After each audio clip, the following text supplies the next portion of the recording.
Well, you know who gets no love? Marcus Mariota. That love Absolutely. affair is done in flowery branches. Done. And there are a whole lot of people who are like, praise Jesus, it's over. We wanted that divorce. We were tired. We didn't even want a separation. Now just get us to the judge.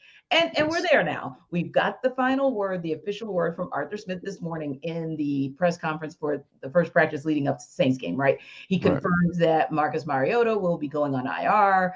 He, as of today, will No. have he'll Shocking. have his surgery next week on his knee, a procedure on his knee, so that we now know he's done for this year. And honestly, Jarvis, in all likelihood, we've seen him for the last time take the field as an Atlanta Falcon. Absolutely. When you're talking about if they can save what $12 million against the cap and Mm-hmm. only count $2.5 million in dead money towards the cap next year, which is small peanuts in Oh, comparison to what they had this year. So yeah, you can go ahead and take your little guaranteed bread for this year and you can go on about your business, man. So and I also look at it like this because I mean a lot of people are like, well, see, he was actually hurt. Let me give you a little insight, right? You know what I'm saying? Like I know exactly what I need to say in order to go to a doctor and say, hey, you know what, man, I've had some issues with my knees, man. It seems like when it get cold and all that stuff. You know, I think that this is just me. I ain't no doctor, but I am a former athlete. So I understand what you need to say in order to be able to get where you need to be, right? So I think that he ended up getting his knee scoped. Mm-hmm. And it's basically a procedure to clean up some stuff because you heard Arthur Smith earlier say chronic knee pain. Mm-hmm. A lot of people deal with pain playing football. We Yeah. understand that, Right. but hey, I can't deal with the pain no more if I'm be standing on the sidelines holding a clipboard. Right. So that's kind of where I think we are. So yeah, shout out, go ahead, Marcus Mariota. You made your decision. You're gonna go ahead and do your thing, and guess what? You won't be an Atlanta Falcon anymore because I think that Smith may have felt some type of way. You can kind of picked up on a couple little things if you, like you said, read between the tea leaves in that press conference on Monday. When you talking about players is their prerogative to do and say certain things. Yeah, the coach might have a little issue with it, but hey, everybody gonna move on. Everybody grown. Everybody make their own decisions, and I think the Falcons will be better for it.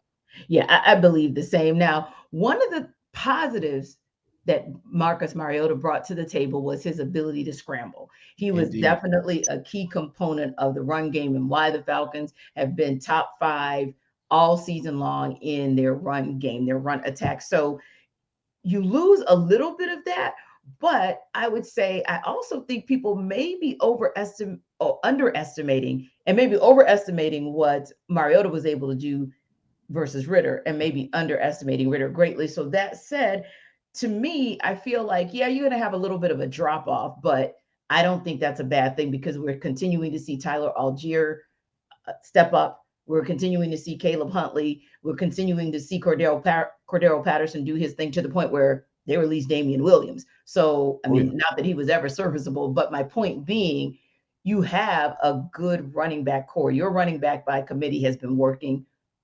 effectively. So, how does that run game look if, for example, Ritter is not as much a part of it as, say, Mariota was? I think it'll be fine. I think it'll be just fine because I do think that it'll offset by the fact that the running backs by committee are trending up and you're going to get more out of the vertical game from Ritter. So I feel like it'll offset because you won't have to lean on it as much.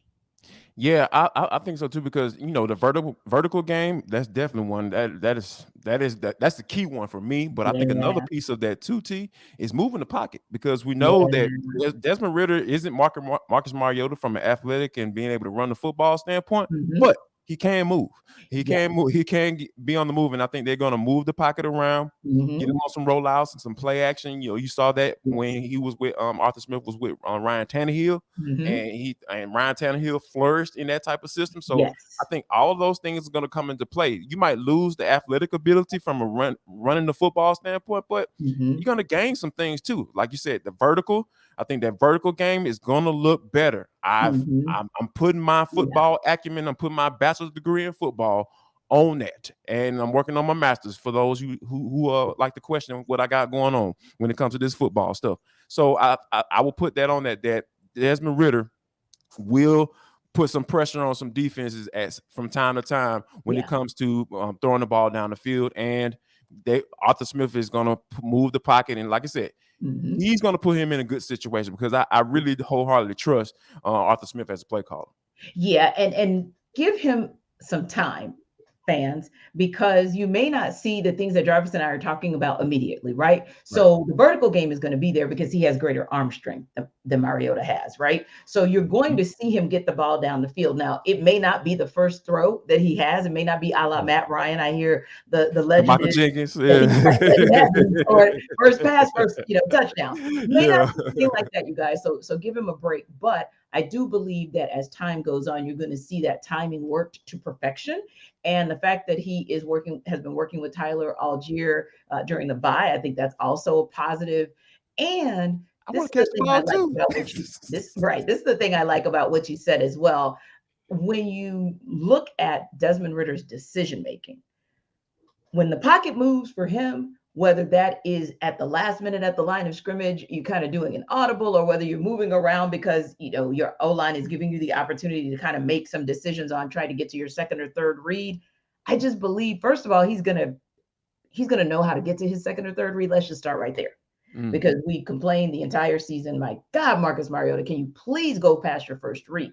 I think there are just better decisions that he can make. So while they're giving him time, and while that pocket is moving, I believe his mind is going about where he's supposed to go.